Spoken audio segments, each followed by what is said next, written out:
Hoy es 6 de julio del 2017 y vamos a hablar de Apocalipsis capítulo 1. Vamos a empezar a estudiar este libro, que es un libro crucial de que todo creyente en Cristo lo conozca como la palma de su mano. Es un libro muy importante y es el único libro de la Biblia que promete bendición al que lo lee. Vamos a empezar. Apocalipsis capítulo 1 verso 1 dice: la revelación de Jesucristo que Dios le dio para manifestar a sus siervos las cosas que deben suceder pronto, y la declaró enviándola por medio de su ángel a su siervo Juan. Es importante que entendamos que el verdadero nombre de este libro es Revelación. En inglés es el nombre correcto. Pero dice que esta revelación de Jesucristo fue dada por Dios Padre a Dios Hijo. Y el propósito de esta revelación de este libro es para manifestarle a los siervos de Cristo lo que va a pasar, y lo que va a pasar pronto, dice la Escritura. Es importante que notemos que la inminencia en este libro se resalta muchas veces, sobre todo en este capítulo, en otros también, pero la inminencia de lo que va a suceder que está escrito aquí se resalta mucho. Entonces tenemos que poner eso en nuestro corazón. Y dice que el Dios Padre se lo dio a Dios Hijo, y Jesús, que es Dios Hijo, no solamente es Hijo de Dios, también es Dios Hijo, se la declaró a su ángel para que se la diera a su siervo Juan, que estaba en Patmos. Sabemos que Juan estaba exiliado en esa isla porque, según los historiadores, a Juan lo intentaron matar, lo metieron en una olla con aceite hirviendo y no se murió. Entonces, pues lo mandaron exiliado aquí a Patmos. Ya era bastante anciano, como 90 años. Y Jesucristo le mostró esta revelación gloriosa. Y de hecho Juan viajó al futuro y Juan vio cosas que aún no han sucedido. Es una palabra certera que va a ocurrir al pie de la letra. Y esta revelación hermosa y preciosa nosotros la tenemos en nuestras manos y es lo que vamos a estudiar. Es una revelación poderosa de lo que va a suceder. Sabemos que en la Biblia Dios siempre ha mostrado lo que va a pasar en el futuro. Siempre. Por ejemplo, hay más de 30 profecías que hablaban de Jesús sobre la crucifixión, la resurrección. Y esas más de 30 profecías, muchas de ellas se escribieron 1500 años antes de que Jesús naciera. Jesús existe desde siempre. Dice la palabra, creo que es en el profeta Miqueas, que las salidas del Mesías son desde la eternidad y hasta la eternidad. Pero, por ejemplo, el rey David en los Salmos, el Salmo 22, creo que el Salmo 69 también, pero sobre todo en el 22, 1500 años antes de Cristo, profetiza a la perfección la crucifixión, que le iban a horadar las manos y los pies, iban a repartir su ropa echando suertes, que él iba a poder contar todos sus huesos. Otros salmos, por ejemplo, dice que no iban a quebrar ni un hueso suyo. Isaías 53, son como 600 años antes de Cristo, profetizó que iba a ser crucificado entre ladrones, sepultado con los ricos, iba a resucitar. Jonás nos muestra que iba a resucitar al tercer día, Oseas también. Entonces vemos muchísimas profecías que hablaban de Jesucristo antes, cientos de años antes, a veces siglos antes de que Él viniera. Dios siempre da a conocer el futuro. En el libro de Daniel vemos cómo Dios le muestra a Daniel lo que ha de venir.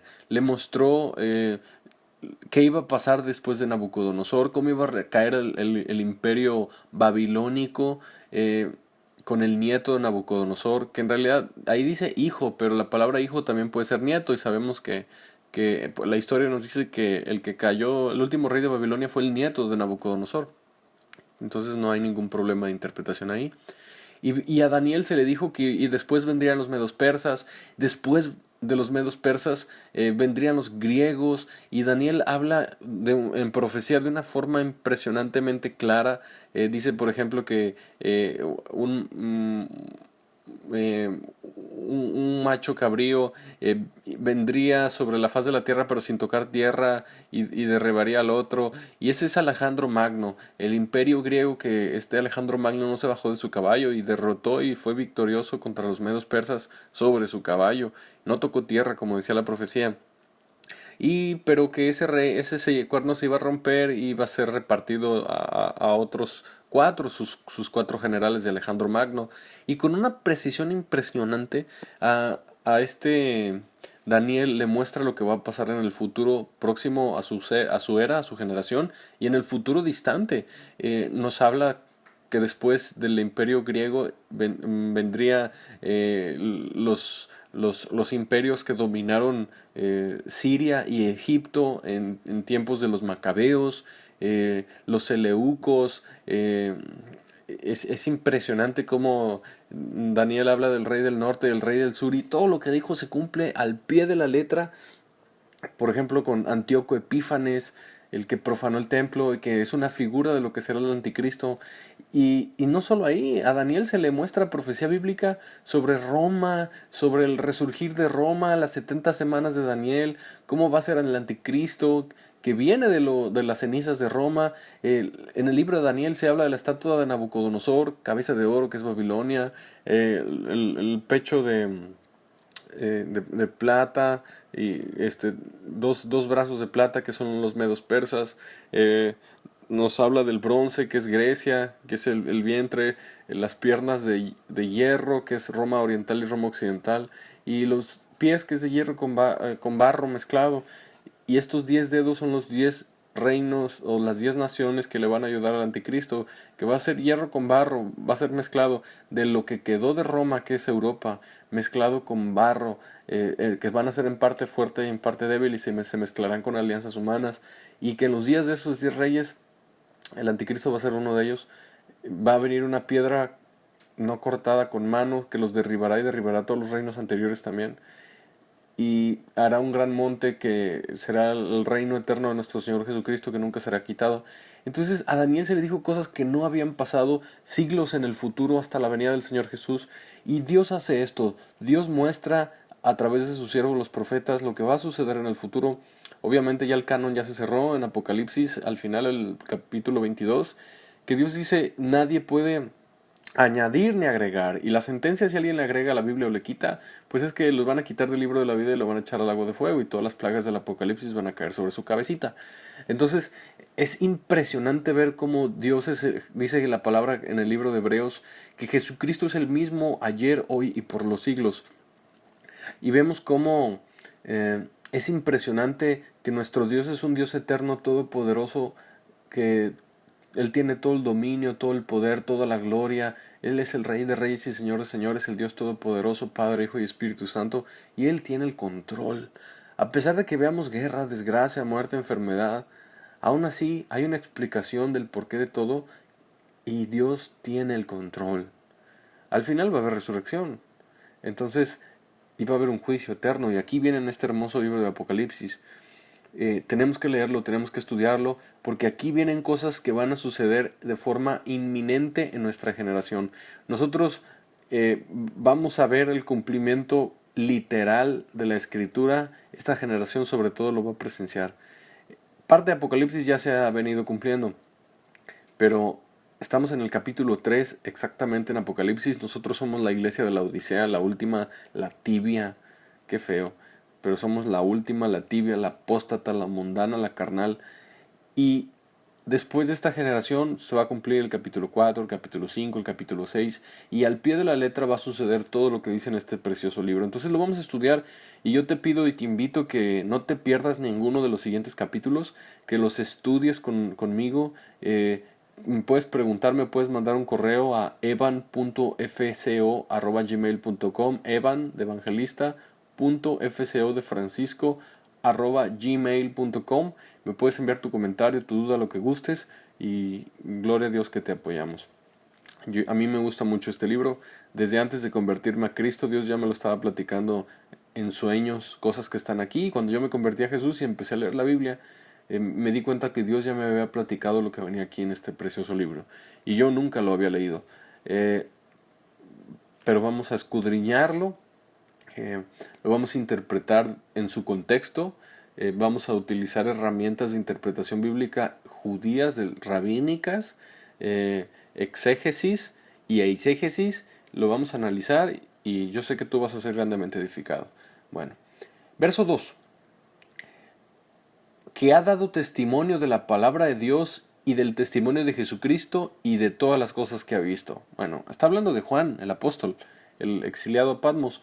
Y este Juan dio testimonio de la palabra de Dios y del testimonio de Jesucristo y todas las cosas que ha visto. Entonces Juan es un testigo presencial de lo que vio que va a venir.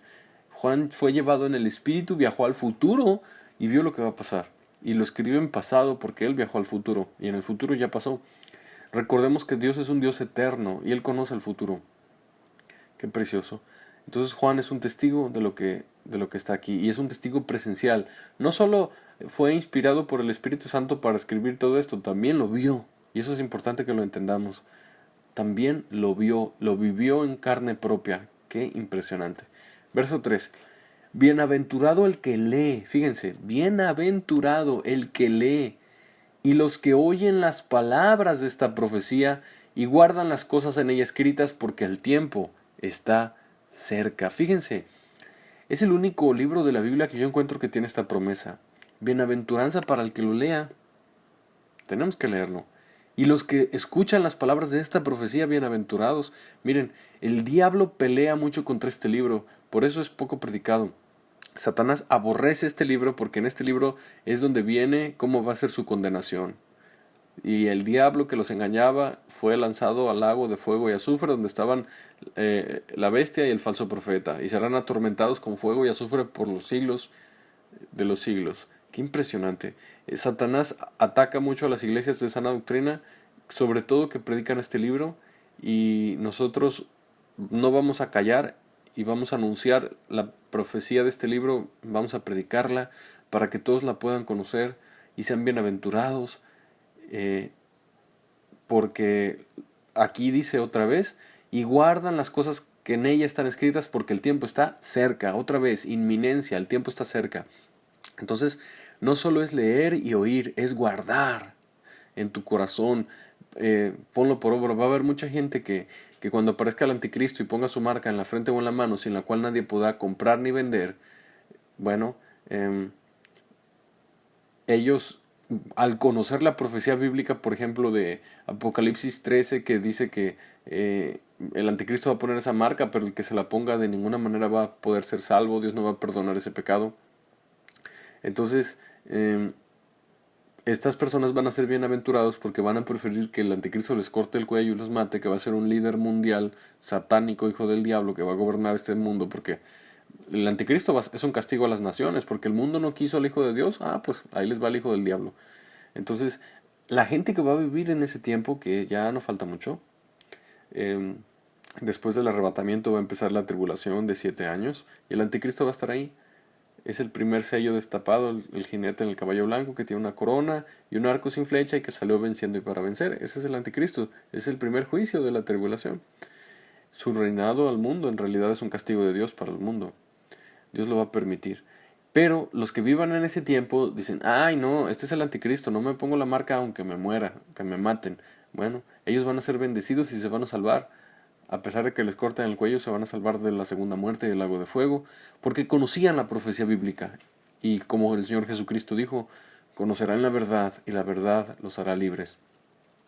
Verso 4 dice, Juan a las 7 iglesias que están en Asia, gracia y paz a vosotros del que es y que era y que ha de venir, y de los 7 espíritus que están delante de su trono. Vamos a analizarlo. Juan, a las 7 iglesias que están en Asia. En Asia había 7 iglesias. Es el número perfecto, 7. Pero estas 7 iglesias también significaban algo especial. Y era la historia de la iglesia futura hasta el regreso de Jesús. Entonces, vemos cómo Juan les desea gracia y paz. Gracias, poder de Dios para obedecer, el perdón de Dios inmerecido, su regalo y su favor. Y paz es lo que necesitamos nosotros para poder vivir en el Evangelio, en perseverancia, en santidad y en gozo. Y Dios anhela que cada uno de nosotros tenga eso, gracia y paz. Y esta gracia y paz no solo viene de Juan, dice, del que es y que era y que ha de venir. ¿Quién es? Él es Dios. El que es, en este momento es Dios es, el que era. El Dios del Antiguo Testamento es el mismo Dios y sigue vivo. El Dios de Abraham, el Dios de Isaac, el Dios de Jacob, el Dios de Moisés, el Dios de Noé, el Dios de Enoc, el Dios de Elías, es el mismo. Y que ha de venir, es el mismo. Y de los 7 espíritus que están delante de su trono, es el Espíritu Santo. Es el número de la perfección. Aunque dice que son 7, es uno. Isaías lo explica muy bien. ¿Qué son estos 7 espíritus? Bueno, son los 7 espíritus que están en Jesucristo, que en realidad es uno solo y es el Espíritu Santo. Y el verso 5 dice, y de Jesucristo, el testigo fiel. Vemos que aquí está la Trinidad, del que es, del que era y el que ha de venir, de los 7 espíritus y de Jesucristo. Un triple saludo. Y vemos que la gracia y la paz viene de estos 3, que son un solo Dios. La Trinidad aquí la encontramos. Y dice, de Jesucristo también viene esta gracia y paz. Qué hermoso. Aquí la Trinidad está en todos lados en la Biblia. Y le dice testigo fiel. ¿Por qué? Porque Jesucristo, cuando estuvo en los días de su carne, anunció cumplidamente la palabra de Dios y no dejó de anunciar, aunque le llegara a costar la vida porque tenía muchos enemigos, no dejó de anunciar fielmente la palabra que él traía. Entonces él es el testigo fiel, nos anunció lo que oyó del Padre con fidelidad. Qué hermoso. Y no solo porque lo hizo en el pasado, también lo va a hacer en el futuro, ahí en el libro de Apocalipsis. Todo lo que habló el Señor Jesús va a ser fiel porque se va a cumplir al pie de la letra. Gloria a Dios. Gloria a Dios.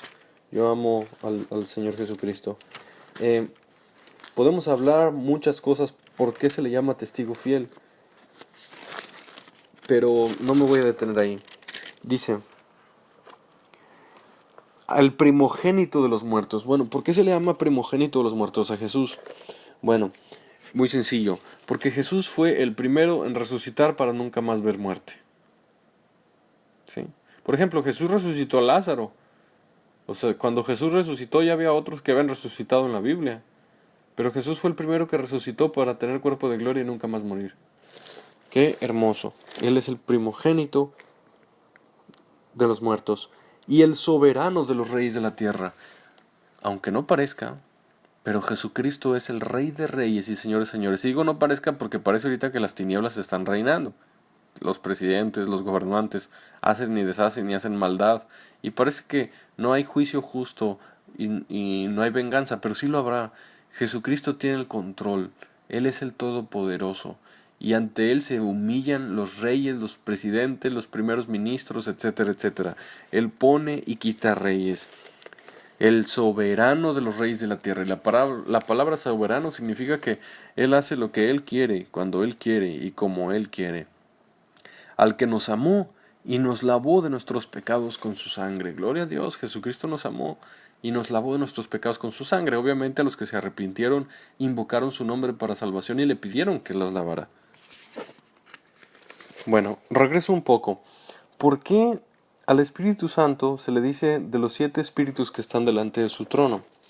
Bueno, Isaías capítulo 11, verso 2 nos dice, hablando de Jesús, que sobre Jesús, dice, reposará sobre él el Espíritu de Jehová, Espíritu de sabiduría, Espíritu de inteligencia, Espíritu de consejo y de poder, Espíritu de conocimiento y de temor de Jehová. Y está hablando esta profecía que sobre el Mesías iban a estar estos 7 espíritus, que son el Espíritu Santo. Por eso se le llama los 7 espíritus que están delante de su trono. Bueno, continuamos. El verso 6. Y dice, y nos hizo reyes y sacerdotes para Dios su Padre. A Él sea gloria e imperio por los siglos de los siglos. Amén. Este verso lo deberían de leer los católicos. Porque dice, fíjense, que al que nos amó y nos lavó de nuestros pecados con su sangre, Él, después de habernos amado y lavado, dice que nos hizo reyes y sacerdotes. Qué impresionante e interesante. Los creyentes, toda la iglesia fuimos hechos reyes y sacerdotes, reyes para reinar con Cristo y sacerdotes para ministrar las bendiciones de Cristo a la gente. Por ejemplo, tanto hombres como mujeres tenemos un lugar en Cristo, estamos juntamente sentados con Cristo en lugares celestiales. Eh, Esto incluye a hombres y a mujeres. Y se nos dio autoridad para hollar sobre serpientes y escorpiones y sobre toda fuerza del enemigo y nada nos dañará. Podemos reinar espiritualmente sobre toda fuerza del diablo que las atamos y lo reprendemos en el nombre de Jesús. Y tenemos esa autoridad de reinar y establecer el reino de Dios en oración, en ayuno, reprendiendo, echando fuera demonios, etc. Y tenemos esa autoridad sobre toda brujería, toda hechicería, toda magia negra, todo satanismo, por el poder de la sangre de Jesús, y eso es reinar. Y somos sacerdotes porque podemos predicar el Evangelio como yo lo estoy haciendo en este momento, por el poder del Espíritu Santo, podemos orar por los enfermos, etcétera, etcétera, y Dios nos hizo reyes y sacerdotes. No es como el sacerdocio católico de 12 años de seminario, que estudian filosofía y psicología y tratados católicos raros. No, no, no, no, no. El verdadero sacerdocio bíblico neotestamentario es por nacer de nuevo, es recibir al Espíritu Santo de Dios, es después de haber sido lavado con la sangre de Jesús, haber tenido una verdadera conversión a Cristo. Ahí es cuando Dios en verdad te hace rey y sacerdote para Dios. Entonces, su Padre, el sacerdocio católico es falso y es inválido delante de Dios. Pero si tú te conviertes a Cristo, te arrepientes, recibes la vida nueva en Cristo que Dios tiene para ti, te bautizas en agua y Dios te bautiza en su Espíritu Santo, que son diferentes, uno es de agua y otro es de fuego. Dios te hace rey y sacerdote y puedes ministrar el Evangelio de Cristo, todas las bendiciones preciosas de este Evangelio. Pero esos sacerdotes católicos no tienen poder porque están en pecado. Es un sacerdocio humano inválido delante de Dios. Y en el sacerdocio bíblico hay un solo sumo sacerdote y nosotros somos reyes y sacerdotes, incluye hombres y mujeres. Gloria a Dios y aleluya. La verdad de la Biblia tira las mentiras del hombre, abre ojos, destapa entendimiento. Gloria a Dios. A Él sea gloria e imperio por los siglos de los siglos. Amén. A Jesucristo que nos hizo todo esto, nos la amó, nos lavó de nuestros pecados con su sangre, nos hizo reyes y sacerdotes, tenemos un lugar en el reino de Dios, aleluya. Aquí podemos ser don nadie en la tierra, pero en el cielo somos reyes y sacerdotes y reinaremos con Cristo. ¡Qué preciosa promesa! Solo es para el que tiene fe. ¿Tienes fe? Y dice, amén, porque se cumplirá, se cumplirá. Qué precioso que antes de empezar este libro se nos dice cuál es nuestra posición en Cristo Jesús. Aleluya. Verso 7. He aquí que viene con las nubes. ¿Quién? Jesús. Y todo ojo le verá. Aleluya. Y los que le traspasaron. Los romanos van a ser resucitados y le van a ver, pero Israel también le van a ver, los judíos. Y todos los linajes de la tierra harán lamentación por él. Sí, amén. Fíjense, Jesucristo viene con las nubes, va a regresar en llama de fuego. Qué interesante, como nos lo dice Tesalonicenses. Y todo ojo le verá. Estamos hablando de la segunda venida. Y aclaro que la segunda venida no es lo mismo que el arrebatamiento de la iglesia. En el arrebatamiento, sin santidad nadie verá al Señor y seremos arrebatados y recibiremos al Señor en el aire. Pero en la segunda venida todo ojo le verá, todos le verán. El arrebatamiento es solo para santos preparados. La segunda venida es para traer juicio, juzgar a las naciones con ira, y todo ojo le verá a Jesús en la segunda venida. No son lo mismo. En el arrebatamiento somos arrebatados y recibimos al Señor en el aire, y nos vamos al tercer cielo. Y en la segunda venida Jesús pisa la tierra, el monte de los olivos, y este se parte en dos. Eso viene en el profeta Zacarías. Aún los que le traspasaron, los judíos, van a ver a Jesús. Zacarías habla cómo va a ser el encuentro de Jesús con los judíos por segunda vez. Le van a preguntar, ¿y qué son esos hoyos que tienes en tus manos y en tus pies? Y Jesús les va a contestar, estos me los hicieron en casa de mis amigos. Y ellos van a entender que el Mesías que vino a salvarlos y a rescatarlos del anticristo es Jesús. Y van a llorar. Y dice, lamentarán como se llora por un hijo unigénito. Y va a haber un gran llanto nacional. Se van a echar a llorar. Y dice, vendrá espíritu de gracia y de oración sobre de ellos. Aleluya. Qué precioso. Y vemos que también todos los linajes de la tierra harán lamentación por él. Sí, amén. ¿Y por qué dice lamentación? Porque la mayoría de la gente de la tierra va a tener la marca del anticristo. Y van a hacer lamentación, por supuesto, porque Jesús los va a matar y los va a arrojar al infierno y después al lago de fuego. Son diferentes, ¿eh? El infierno y el lago de fuego no son lo mismo. El infierno es la primera muerte y el lago de fuego es la segunda muerte. Después, más adelante lo vamos a estudiar.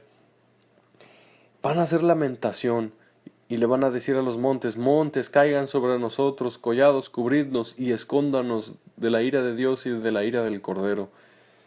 El Cordero es Jesús. Por eso van a hacer lamentación. Lamentarse. Pero nosotros que somos el pueblo de Dios y amamos a Jesús, nosotros amamos su venida, deseamos su venida y le decimos, sí, ven Señor Jesús, Maranata. Nosotros no nos lamentamos, nosotros nos gozamos, porque Él es nuestro Rey y Señor. Es importante poner atención a cada palabra. Dice el verso 8, yo soy el alfa y la omega, el principio y fin, dice el Señor, el que es y que era y que ha de venir, el Todopoderoso. Vemos que Jesús está hablando. Fíjense, alfa y omega, el primero y el último. Jesús es en el principio de Génesis y Jesús es el amén. Qué bonito, medita en esto. Jesús es el principio y el fin, dice el Señor, el que es, el que era y que ha de venir, el Todopoderoso. Y es Jesucristo que está hablando. Si tú ves el contexto, es Jesús, dice el Todopoderoso.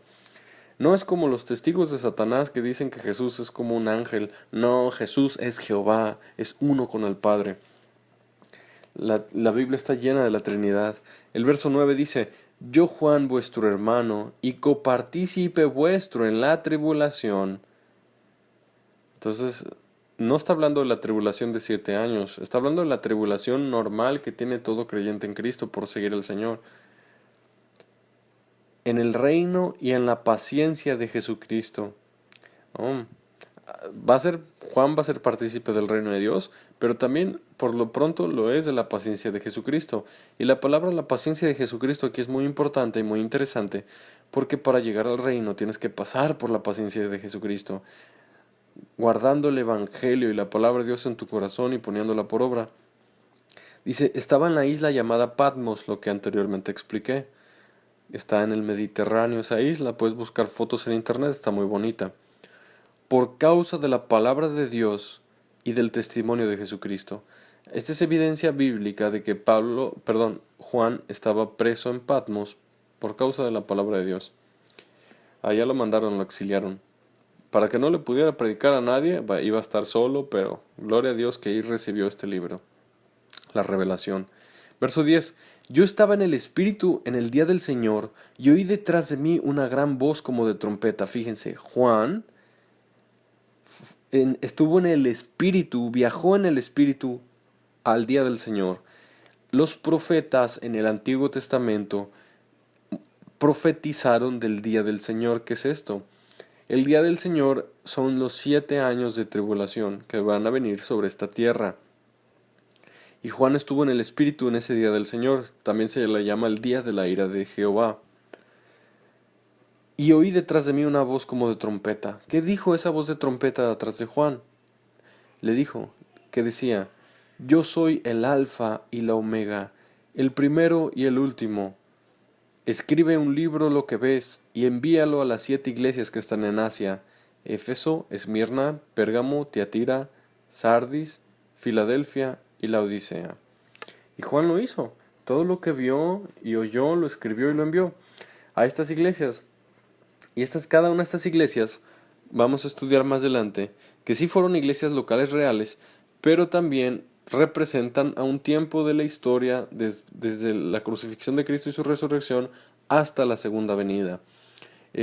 Representan aproximadamente un periodo de 300 años entre iglesia e iglesia, lo vamos a estudiar.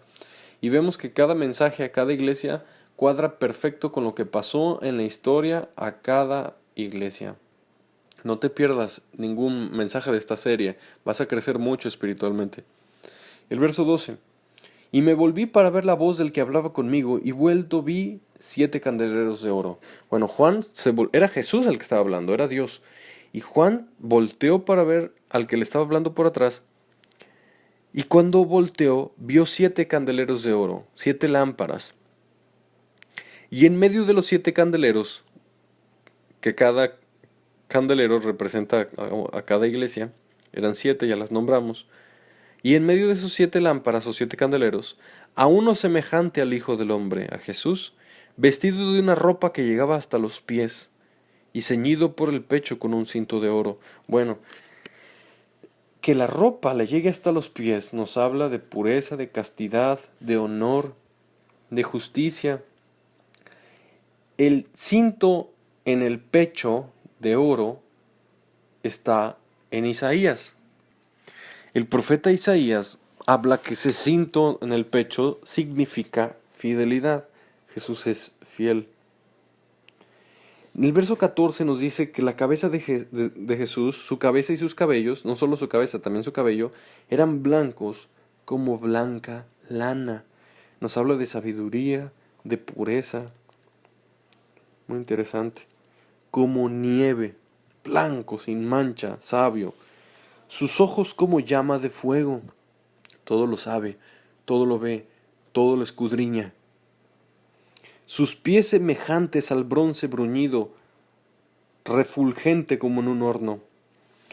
Como si tú metes un metal al fuego y se pone rojo de lo caliente, al punto casi casi de derretirse, pero se pone rojo. Así son sus pies. No es como el Jesús que pintan los católicos. Este es el Jesús bíblico, este es el Jesús glorificado. Este es el verdadero Jesús, no el que pintan en los cuadritos, que tiene cabello onduladito, negrito, que tiene cara de europeo, no judío. El que adoran los católicos, el que pintó este Miguel Ángel, era su novio homosexual. Están adorando al novio sodomita de Miguel Ángel. Qué horrible, qué asco. El Cristo de las pinturas es un falso Cristo. Este es el Cristo bíblico, el verdadero, el glorificado, el todopoderoso. ¿Qué Dios prohíbe que lo pinten? Es pecado. No te harás imagen de nada de lo que está en el cielo, dice Dios. Maldito el que se haga imágenes de lo que está arriba en el cielo o esculturas. Bueno, dice aquí cómo más era Jesús. Dice, y su voz como estruendo de muchas aguas. Imagínense, un río poderoso. Así es su voz. Qué impresionante. Gloria a Dios. Y vemos que todo lo que como Jesús es representado en esta visión gloriosa es un Jesús de juicio. Nos habla de su capacidad para juzgar, primero va a juzgar a la iglesia y después va a enviar todos los juicios para juzgar a las naciones. Por eso sabemos que la iglesia no va a entrar a la tribulación ni a la gran tribulación. Porque Jesús primero empieza juzgando a su iglesia y luego a los incrédulos, a las naciones.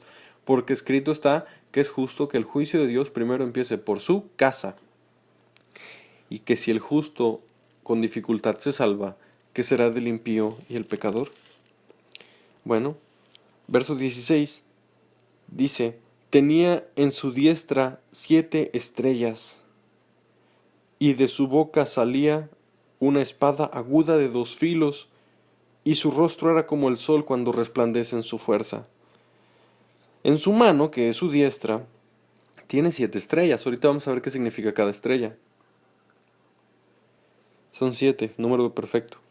Y de su boca sale una espada aguda, de 2 filos. No significa que literal saliera una espada de metal de su boca, de su lengua. No, la espada, sabemos que la espada es la palabra de Dios. Con su boca puede herir, atacar. Lo que Él dice, se hace. El libro de Hebreos dice que la palabra de Dios es como una espada de 2 filos que penetra hasta lo más profundo, hasta partir el alma y el espíritu, las coyunturas y los tuétanos, y discierne los pensamientos y las intenciones del corazón. Gloria a Dios. Entonces, esa espada que es la palabra de Dios sale de su boca, y su rostro es como el sol cuando resplandece en su fuerza. Tú puedes ver al sol. Nadie puede voltear a ver al sol. La Biblia dice que a Dios nunca nadie le ha visto ni le puede ver. pero que los de corazón limpio verán a Dios. Es una promesa del Evangelio para los que hereden la vida eterna en Cristo Jesús. Los ángeles se tienen que tapar el rostro. Recordemos que los querubines o los serafines de los que hablaba Isaías tienen varios pares de alas. Con unos se tapan el rostro, con otros el cuerpo y con otro par vuelan. Son 3 pares de alas. Y todo el tiempo están diciendo, Santo, Santo, Santo es el Señor Dios Todopoderoso, el que es, el que era y el que ha de venir. Toda la tierra está llena de su gloria. Pero se tapan el rostro, ni sus ángeles le pueden ver, tal es el brillo de su gloria. Entonces con eso demostramos que pintar a Dios es una necedad. Ni sus ángeles le pueden ver, porque Dios habita en luz inaccesible, al cual nadie ha visto ni puede ver. Eso dice la Escritura. Y el rostro de Jesús es como el sol cuando resplandece en su fuerza. Gloria a Jesucristo, aleluya. Qué poderoso es nuestro Dios. Entonces, el Cristo de los cuadritos y de las pinturas y de los crucifijos, ese no es Jesús. Es un falso Cristo, es idolatría, es pecado. Tíralos, rómpelos, quémalos. Si es que tienes en tu casa, porque es basura. Este es el Cristo bíblico, el glorioso, el resucitado, el de Apocalipsis capítulo 1, gloria a Dios. Verso 17. ¿Qué le pasó a Juan cuando vio a Jesús? Fíjense, ¿qué le pasó? Para que tú entiendas un poco cómo es una necedad pintar a Jesús o a Dios, o hacer esculturas o pinturas de Dios. Verso 17. Cuando le vi, caí como muerto a sus pies. La gloria de Dios era tal que el cuerpo de Juan, ¡pum!, como muerto. Algo así le pasó a Daniel también. Él puso su diestra sobre mí diciéndome, no temas, yo soy el primero y el último. Cayó como muerto. Por eso hay mucha gente que dice, yo nunca he visto a Dios, por eso yo no creo en Dios, dicen ellos necios. La Biblia dice el necio, no hay Dios. Porque si lo vieras al Dios Todopoderoso, caes muerto, y cuánto más si estás en pecado. Imagínense, Juan, cayó muerto. Jesús pudo caminar entre los hombres siendo Dios Todopoderoso porque su gloria estaba velada en un cuerpo de carne, y podías ver que Él era Dios a través de los ojos de la fe, por las palabras de gracia que salían de su boca y por el poder que Él salía de sus manos cuando hacía milagros y liberaciones. Pero su gloria estaba velada en un cuerpo de carne, aún Él siendo Dios Todopoderoso. Pero cuando Dios se manifiesta en toda su gloria, los ángeles se tienen que tapar. Los hombres con cuerpo de carne caen casi muertos, como le pasó a Juan. Nuestro Dios es poderoso, nuestro Dios es grande, nuestro Dios es fuerte, nuestro Dios es glorioso. Aleluya, le alabo, le bendigo, le exalto, le amo, y por eso estoy grabando esto, porque le amo a Jesucristo, al Padre, al Hijo y al Espíritu Santo. Gloria a Dios. Le dijo, no temas, yo soy el primero y el último. Pero Juan estaba lavado en la sangre de Cristo y le dijo, no temas. Si alguien se intenta acercar a Dios en pecado, a ellos no les van a decir no temas. A ellos sí les va a caer el terror de Dios, el terror de Jehová, como dice algunas porciones de la Biblia. Van a ser aterrorizados porque están en pecado y se presentan como enemigos, no como hijos amados. Así que si tú quieres presentarte delante de Dios como hijo amado y no como enemigo, es tiempo de que te vayas arrepintiendo y le entregues tu vida a Jesús para que no perezcas. Y si tú dices, no creo, bueno, yo pensaba así también antes, pero busqué a Jesús con humildad y Él me habló, y ahora le conozco y por eso predico su palabra. Verso 18. Y el que vi, Jesús dice, y el que vivo y estuve muerto, mas he aquí que vivo por los siglos de los siglos. Amén. Qué interesante. Cómo Jesús es el que dice, yo soy el primero y el último. Yo no puedo entender cómo los testigos leen este pasaje y no entienden que Jesús es el Todopoderoso. No lo puedo entender, están bien ciegos. Aquí dice, el que vivo, estuve muerto, mas he aquí que vivo por los siglos de los siglos. Amén. O sea, así fue. Jesús resucitó. Y tengo las llaves de la muerte y del Hades. El Hades es el infierno. Jesús es el único que puede resucitar. Un satanista no puede resucitar. Jesús es el único que puede resucitar. Él tiene las llaves de la muerte y del Hades, del infierno. El diablo no tiene el control del infierno. Jesús sí, Él tiene las llaves. Verso 19. Escribe las cosas que has visto y las que son y las que han de ser después de estas. A Juan se le dice, Juan, tienes que escribir las cosas que ya viste. Lo que acabamos de leer ya lo vio. Las que son y las que han de ser después de estas. ¿Quieres conocer el futuro? Lee Apocalipsis. Ahí viene. Vienen muchas parábolas, viene mucho en misterio, pero aquí lo vamos a escudriñar, lo vamos a desentrañar y vas a crecer mucho espiritualmente con este libro. Que Dios te lo conceda. Verso 20. El misterio de las 7 estrellas que has visto en mi diestra y de los 7 candeleros de oro. Las 7 estrellas son los ángeles de las 7 iglesias y los 7 candeleros que has visto son las 7 iglesias. Fíjense, ¿se acuerdan que Jesús tenía 7 estrellas en su mano? Bueno, ¿y se acuerdan de las 7 lámparas o los 7 candeleros? Bueno, aquí nos explica qué son. Esas 7 estrellas son los ángeles de las 7 iglesias. Ángelos significa mensajero. Puede significar dos cosas. Puede ser que eso que está en su mano, esas 7 estrellas, simbolicen los pastores o los líderes ancianos u obispos encargados de esas 7 iglesias: Éfeso, Esmirna, Pérgamo, Tiatira, Sardis, Filadelfia y la Odisea. O puede ser que Jesús le está hablando a los ángeles que cuidan a la iglesia, porque Dios manda ángeles que cuidan a las iglesias locales. Pero como quiera que sea, el mensaje va dirigido, esas 7 estrellas son los mensajeros que Dios puso y Dios envió, sean de este mundo o sean celestiales. Y los 7 candeleros son las 7 iglesias. Entonces Jesús se pasea sobre esos candeleros, significa que Él tiene el control de las iglesias. Y si Jesús tiene las 7 estrellas en su mano, significa que Él tiene el control de los pastores. Pero hay iglesias que no son de Jesús y hay pastores que no son de Jesús, no fueron puestos por Él. Más adelante este libro nos lo va a explicar, la ramera y las hijas de la ramera. Pero Jesús tiene el control de sus verdaderas iglesias y Jesús tiene el control y autoridad de sus verdaderos ministros, los que Él puso y los que predican su palabra verdadera y no se desvían ni a izquierda ni a derecha. Jesús tiene el control, el Espíritu Santo es el que controla en la iglesia. No es como en el catolicismo, que es como una corporación o una empresa, que tienen un líder que gobierna el corporativo y las demás sucursales, ¿no? Los cardenales son como los otros subjefes que gobiernan las otras sucursales en otros países. No es así. En la verdadera iglesia de Cristo, Jesús es el que se pasea entre candeleros y el que tiene en su diestra a sus siervos genuinos. El Espíritu Santo es quien tiene el control. No es un control humano, es un control divino. Jesús cuida de su iglesia verdadera porque está lleno de sinagogas de Satanás que no fueron puestas por Él, y de siervos inútiles y falsos obreros de Satanás, de tinieblas, ministros de tinieblas, que su fin será conforme a sus obras, que no fueron puestos por Jesús.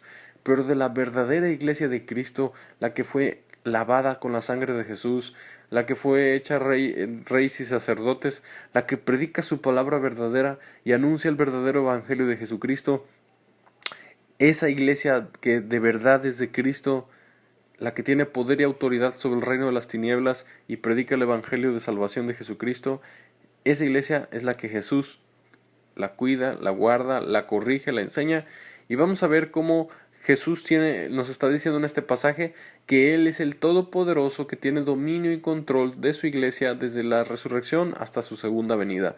Porque en el capítulo número 2 vamos a estudiar el juicio a las iglesias. Vamos a ver cómo la radiografía espiritual de la iglesia de cada tiempo de la historia hasta nuestros días. Y vamos a ver que la nuestra de este tiempo es la peor de todas, la que la terminan vomitando a la mayoría. Entonces, es importante que tú entiendas la Biblia. Yo te invito que para estudiar estos mensajes, tú antes leas el capítulo, lo medites, lo escudriñes y después pongas esta grabación. Espero que no se me pase nada de explicar aquí, pero el capítulo número 2 vas a entender muchas de las cosas que probablemente no entendiste en el 1 y así sucesivamente, porque conoceremos y proseguiremos en conocer a Jehová. Y los justos son como la luz de la aurora que va en aumento. Así el justo va en aumento en gloria, porque el Espíritu Santo nos va revelando más y más y más y más y más y más de Él a medida que vamos creciendo con Cristo. y voy a orar. Gracias, Padre Celestial, porque me permites, Señor, dar este estudio. Yo te pido que todos los que nos escuchan, tú les des sabiduría, les des revelación, les des hambre de tu palabra y puedan gustar de estos tesoros exquisitos y magníficos, de gustar esta belleza de tu palabra, Señor. Te amamos con todas nuestras fuerzas y yo ruego a ti que toda persona que empiece con el capítulo 1 no pueda soltarlo hasta que termine hasta el capítulo 22. Gracias, Padre Celestial, te amo, bendito seas en el nombre de Jesús. Amén. Y si tú no conoces a Cristo, no le has entregado tu vida, dile: Señor Jesús, yo me arrepiento, yo te entrego mi vida, yo quiero que me salves, yo quiero ser tuyo. Señor Jesucristo, te entrego mi vida, te confieso como mi Señor y mi Salvador, me arrepiento y renuncio al pecado y quiero seguirte, porque creo que me amaste muriendo por mí en la cruz y resucitaste. Quiero que me laves con tu sangre preciosa y quiero que tú me hagas de esos reyes y sacerdotes que está en la Biblia, en el verso que leímos. Gracias, Señor, te entrego mi vida en el nombre de Jesús. Amén. Si tú lo dices de corazón y de verdad te arrepientes y de verdad te quieres convertir al Señor, Jesús te salva en este momento. Bueno, pues no te pierdas el capítulo número 2 y puedes enviarme un correo evan.fco@gmail.com y podemos estar en contacto.